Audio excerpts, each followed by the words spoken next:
Un samedi sur la télé, mesdames, messieurs, nous sommes le 20 juillet 2013. Voici les titres du journal. Agriculture et développement rural, Lazare Issimi Meigné appelle les populations à l'utilisation de la bonne sémence et des intrants agricoles de qualité afin de booster la quantité de rendement de leur culture. Le Minader l'a dit au cours de la visite du travail qu'il effectue depuis ce 20 juillet 2013 dans les champs sémenciers de l'arrondissement de Santas dans la région du Nord-Ouest Cameroun qui ont bénéficié récemment du programme d'appui à la relance de la filière pomme de terre en vigueur au Cameroun depuis 2005. Politique, l'UPC compte l'histoire de sa dissolution. Face à la presse ce 20 juillet 2013 à Douala, quelques leaders du Parti nationaliste, notamment de la branche des fidèles, ont donné les raisons de l'interdiction de cette formation politique en 1955 avant de parler de son actualité aujourd'hui. Voilà pour le sommaire. Merci de rester sur Camus 54. Bonsoir à tous. Ouvrons donc cette édition d'information en faisant un tour dans les régions avec arrêt dans le nord-ouest Cameroun pour parler de l'agriculture et du développement rural avec Lazare Issimi Meigné qui appelle les populations à l'utilisation de la bonne sémence et des intrants agricoles de qualité afin de booster la quantité et le rendement de leur culture. Le Minader l'a dit au cours de la visite de travail qu'il effectue dans cette partie du pays depuis ce 20 juillet 2013 et plus précisément dans les champs sémenciers de l'arrondissement de Santa et qui ont bénéficié récemment du programme d'appui à la relance de la filière pomme de terre en vigueur au Cameroun depuis 2005. Au-delà donc du discours, le ministre de l'Agriculture et du Développement rural et qui est venu toucher du doigt les réalités du terrain dans les parcelles sémencières de cette localité a apprécié à sa juste valeur le travail abattu par la population agricole sur plus de 50 hectares de parcelles de semences et de champs de pommes de terre dans l'arrondissement de Santa où il a achevé son périple en s'arrêtant à la ferme laitière du sénateur Simon Achidiachou pour communier donc avec d'autres bénéficiaires du programme ému. Nous convient de suivre à présent une attitude de Lazare Issimi Meigné ainsi que de la responsable de la filière pomme de terre. Tous s'expriment au micro de Camus 24. Tous ces produits ont besoin de semences de qualité. Et nous avons l'obligation, avec l'IRAD, de produire des semences pour nos planteurs. Et c'est dans cette direction que nous allons travailler pour être sûr que l'agriculture de seconde génération est bien sur les rails. Le programme se porte bien si on regarde en 2005, quand nous avons commencé. L'objectif du programme, s'il faut se résumer, c'était de faire passer un message aux producteurs. Leur passer ce message que l'utilisation de bonnes semences et des intrants de qualité pouvait apporter de meilleurs résultats, qu'on pouvait partir des 5 tonnes maximum à l'hectare qu'on observait à ce moment-là à plusieurs dizaines de tonnes, c'est-à-dire à au moins 20 tonnes. Et je crois que ça, si vous regardez les statistiques, les résultats du programme aujourd'hui, la moyenne, là où dans les régions où c'est très bas, la moyenne est dans les 12-15 tonnes à l'hectare. Et je crois que là, au moins, c'est un pari qui est gagné. Toujours dans le nord-ouest Cameroun, la région aura bientôt un centre d'encadrement des personnes âgées. La ministre des Affaires sociales, Catherine Bakambo, qui vient de séjourner dans cette partie du pays, a procédé ce samedi à la pose de la première pierre de la structure dénommée Living Alternative for the Aging. Au cours de la cérémonie, elle a appelé les jeunes et le reste de la population à préparer non seulement leur 3e âge aujourd'hui, mais aussi et surtout à prendre soin des personnes âgées qui errent pour la plupart dans les grandes rues des métropoles du pays. Les détails, Clémence Nyamda, Christian Véné, Donald Anouzoa. Les participants à cette cérémonie n'ont pas échappé aux gouttes de la forte pluie qui s'est abattue sur la ville et au spectacle qui a suivi. Chaises éparpillées, couverts détruits et remplis d'eau, bâches des tentes soulevées. Mais contre vents et marées, la première pierre du LAFTA a eu lieu à Mendenkwe, quartier de la ville de Bamenda. La promotrice de ce futur centre d'encadrement des personnes âgées de Bamenda n'a eu qu'une motivation. Comment rêver que dans le Cameroun, pays émergent à l'horizon 2035, les personnes âgées soient, comme le dit la promotrice Madame Moffort, soient au centre de l'affection, de l'amour, de la reconnaissance pour ce qu'elles ont fait. Et ces personnes, si elles sont au centre de l'amour et de la reconnaissance, vont apprendre aux plus jeunes les valeurs de solidarité nationale.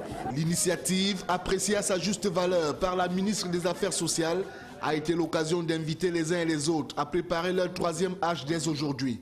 Ce projet est un projet qui concerne tout le monde. Imaginez-vous que dans une activité, ce sont d'abord les personnes âgées qui soient au centre. Mais ça nous apprend nous-mêmes à préparer notre troisième âge. Nous félicitons justement le promoteur. Nous félicitons de ce que les FON, les chefs traditionnels, se sont engagés à soutenir ce projet. Et ça ne pouvait pas être autrement ici dans le Nord-Ouest. Le Nord-Ouest qui est vraiment le socle des valeurs culturelles au Cameroun. Selon l'architecte du projet, Robert Achou, les travaux de construction de ce centre s'étendront sur environ 12 mois, si et seulement si le financement est continu. Le coût du projet est élevé à plus de 4 milliards de francs CFA. Ce centre viendra donc permettre aux personnes du troisième âge de ne pas se sentir négligées ou marginalisées, mais de bénéficier d'une attention particulière maintenant qu'elles sont au crépuscule de leur vie. En société, le décès du journaliste Éric Hubert Lebembe Ohina suscite la réaction du gouvernement camerounais. Son porte-parole a donné un point de presse à Yaoundé cette semaine et dans la salle de conférence de son département ministériel, Issa Tirouma Bakari a demandé aux différents acteurs ou activistes de faire confiance à la justice camerounaise pour la manifestation de la vérité dans cette affaire qui met en avant un défenseur de la cause homosexuelle. Le compte rendu est de Jean-Pierre Bitongo, Alexis Claude Amougou, Sèche Tête pour le récit. Cette réaction était sans surprise car après la découverte de la dépouille d'Éric Lebembe au quartier Tongolo à Yaoundé le 15 juillet dernier, de nombreux médias étrangers en ont fait large écho. Comme vous avez pu certainement vous en rendre compte, de nombreux médias étrangers se sont appropriés cette information pour, selon toute vraisemblance, l'inscrire dans le cadre d'une campagne médiatique savamment orchestrée. Des différents éléments rendus publics dans ces médias, il ressort qu'une référence constante est faite au traitement juridique et judiciaire des pratiques homosexuelles au Cameroun. Les mêmes sources font état de la récurrence d'agressions et de violences de tous ordres contre les homosexuels au Cameroun. Selon l'orateur, ces médias portent un faux jugement. Issa Tirouma s'insurge.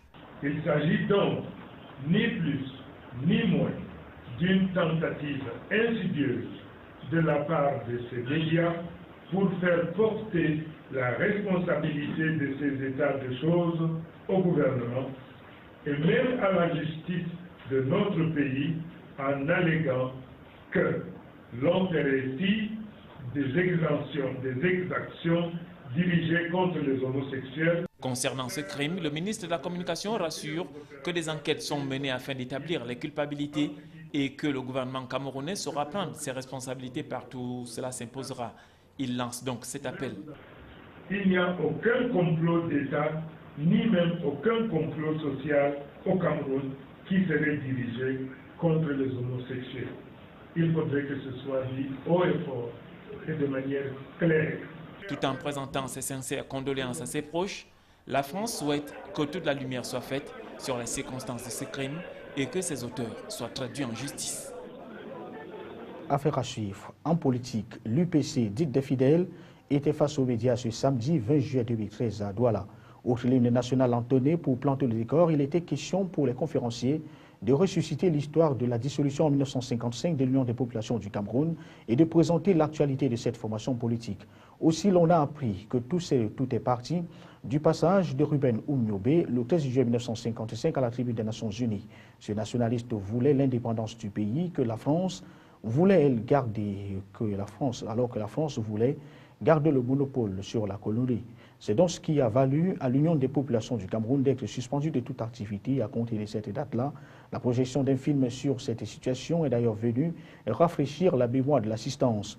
La dernière articulation va quant à elle présenter une Union des populations du Cameroun, aujourd'hui dirigée par un comité directeur avec 6 leaders à sa tête. Il faut dire que ces derniers avaient d'ailleurs été réconciliés il y a quelques jours par le ministre de l'administration territoriale, c'était à Yaoundé, dans le cadre de la mise en place et surtout pour voir le retour de l'UPC dans le cadre des législatives et municipales. Voici à présent l'attitude de quelques participants à cette conférence au micro de Benoît Ndokmo. 13 juillet 1955, comme les camarades ont expliqué pendant la conférence, notre parti a été dissous de manière arbitraire par le pouvoir colonial. Donc notre conférence aujourd'hui, c'est 1, le devoir de mémoire, de rappeler les circonstances qui étaient les enjeux de 55 parce que nos anciens avaient le même type de problème que nous. Et donc rappeler aujourd'hui quelle est la position de l'UPC par rapport aux événements qui arrivent là. Nous allons continuer la campagne, comme tout le monde, mais en martelant que le vrai débat, la vraie revendication pour notre peuple aujourd'hui, c'est d'avoir des élections libres et transparentes. Parlons cette fois de l'assistance avec les orphelins et enfants vulnérables de Douala qui viennent de bénéficier des largesses d'un groupe de bienfaiteurs venus partager un peu de son bonheur. Les membres de Just for Their Smile ont partagé dans des denrées diverses et de produits de première nécessité au cours de cette trouvaille somme toute festive qui avait pris ses quartiers au collège Afré-Saké. Il faut dire que ces donateurs sont tous des anciens élèves de cet établissement confessionnel dans la capitale économique du pays. Ils sont entre autres, donc 8 membres et plusieurs bénévoles. Ils ont 7 fois choisi le centre d'accueil Compassion sans frontières et MES. Ils mènent d'ailleurs cette activité caritative depuis 2011, date de création de leur mouvement. Voici pour sortir de ce chapitre l'attitude de quelques-uns au micro de Camille 24. Cet événement a pour but de promouvoir l'excellence scolaire, artistique, sportive au milieu des orphelins, réunissant le maximum de dons et on les donne au centre d'accueil les plus défavorisés qu'on a eu à rencontrer. Ça fait déjà plus de 4 fois que ce jeune groupe est en train de me soutenir dans cette action où je mène. Parce que vraiment, les jeunes âges, je pense que c'est Dieu qui a mis dans leur cœur de comprendre que vraiment, ils peuvent faire dans le social en voyant toutes ces couches démunies qui se trouvent dans leur pays. Parlons cette fois de santé avec les médias qui sont appelés à promouvoir la vaccination dans l'extrême nord Cameroun. Une journée porte ouverte a été organisée à l'endroit des hommes des médias par la délégation régionale de la santé publique de cette partie du pays en partenariat avec l'Organisation mondiale de la santé en vue d'améliorer les couvertures vaccinales dans certains districts de santé de la région. Les détails, Célestin Tabouli, Donada Nouzoua pour le récit. L'objectif général de cette première édition de la journée portes ouvertes à la presse, tenue cette fin de semaine à Maroua, vise à contribuer à l'amélioration des couvertures vaccinales dans les districts à faible couverture et à l'adhésion de la population de la région de l'extrême nord aux campagnes polio. Plus spécifiquement, elle a pour but d'amener les médias à connaître les 10 maladies cibles du programme élargi de vaccination, à partager avec les hommes de médias les performances vaccinales des districts urbains et semi-urbains de la région et amener la sphère communicationnelle à produire un plan média pour les 3 prochains mois afin de susciter la demande en vaccination dans les districts à faible couverture. L'événement a mobilisé une vingtaine d'hommes de médias et des points focaux des districts de santé venus des différentes zones de la région autour des spécialistes de santé et des responsables de l'Organisation mondiale de la santé. La journée a été une opportunité pour les spécialistes en charge de la santé de présenter aux médias le rôle de la communication dans le processus d'élimination de la poliomyélite dans cette partie du pays et la raison d'être des campagnes polio à venir. Pendant environ 7 heures d'horloge, les participants ont eu droit à des présentations portant entre autres sur les difficultés liées à la mise en œuvre des activités de la communication dans les districts de santé, le rôle de la communication dans la réussite des campagnes, l'évaluation de la stratégie de communication des dernières journées locales de vaccination. Il a été rappelé que le programme élargi de vaccination a démarré au Cameroun en 1976 et est devenu opérationnel en 1982 dans toutes les régions du Cameroun. L'objectif était qu'en 2010, qu'on puisse accroître la couverture vaccinale à 90% au niveau national et au moins à 80% dans tous les districts.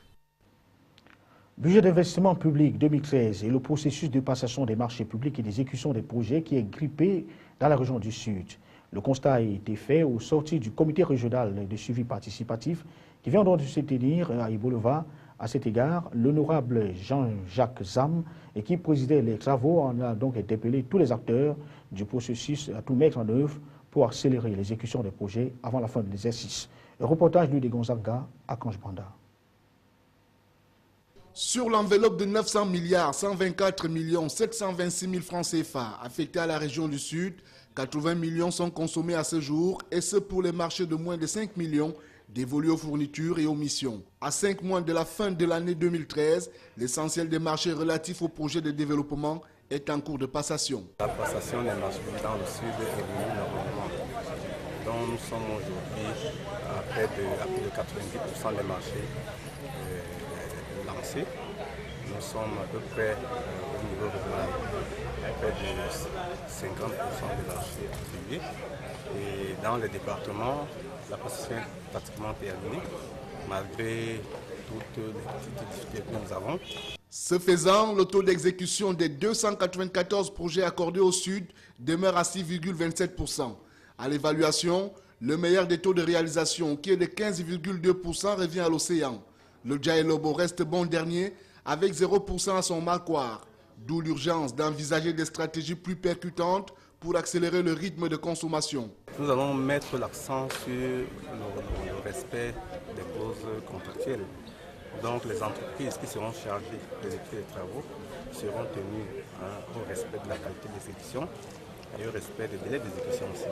Donc pour ça, nous avons nos brigades départementales et régionales qui vont s'investir dans le contrôle et le suivi de ces travaux pour que les délais qui ont été prescrits soient respectés. Parmi les problèmes qui clouent ce processus au sol, figure le retard des dossiers d'appel d'offres, le non-respect des délais de signature des contrats, le conflit entre les services financiers et les responsables du MINMAP sur l'interprétation des textes de la réforme des marchés publics. La situation reste par ailleurs très préoccupante pour certains marchés d'infrastructures immobilières qui attendent leur achèvement depuis plus d'une dizaine d'années. D'autres projets de route sont en berne à cause du non-paiement des indemnisations aux riverains. Ce deuxième comité, qui se tient dans un contexte marqué par la mise en œuvre du nouveau régime financier de l'État, du nouveau code des marchés publics et du concept du budget programme, a amené l'honorable Jean-Jacques Zam, président du dit comité, à prescrire aux acteurs des mesures d'accélération du processus afin de rattraper le retard déjà concédé. À l'étranger, on parle enquête avec un adolescent grièvement blessé lors des affrontements entre jeunes et policiers à Trappes. Et puis au Proche-Orient, Israéliens et Palestiniens se préparent à une reprise des pourparlers. La rédaction de C24 résume l'actualité internationale. Un adolescent de 14 ans a été grièvement blessé vendredi soir dans le quartier du commissariat de Trappes lors des heurts entre jeunes et forces de l'ordre qui ont éclaté au lendemain du contrôle d'une femme intégralement voilée. Au cours de ce contrôle, son mari a agressé un policier en tentant de l'étrangler, selon le procureur de la République de Versailles. Le collectif contre l'islamophobie en France, contacté par la femme voilée, a contesté cette version parlant de provocation de la police. Les dirigeants israéliens et palestiniens se préparent à une reprise des pourparlers. Ils ont étudié ce samedi les modalités d'un retour à les négociations de paix après un accord arraché par le secrétaire d'État américain John Kerry, ouvrant la voie à une reprise des pourparlers abandonnés depuis 3 ans. L'opposant numéro 1 russe Alexei Navalny, à peine libéré de prison, a fait un retour triomphal à Moscou en promettant de gagner la bataille pour la mairie de la capitale russe devant des centaines de sympathisants.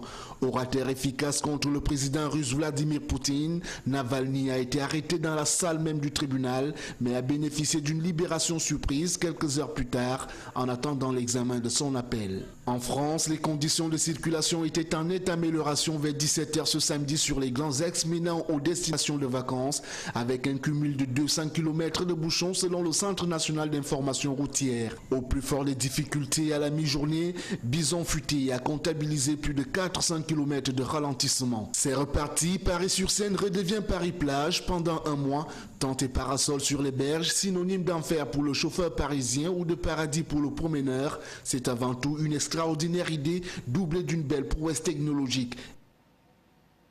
En sport, la première édition du Grand Prix cycliste du littoral a donc franchi l'étape de Douala ce 20 juillet 2013 par le boulevard de la mairie de Douala, 3e. Nanko Yannick a remporté la 2e étape, courue entre Edea et Douala.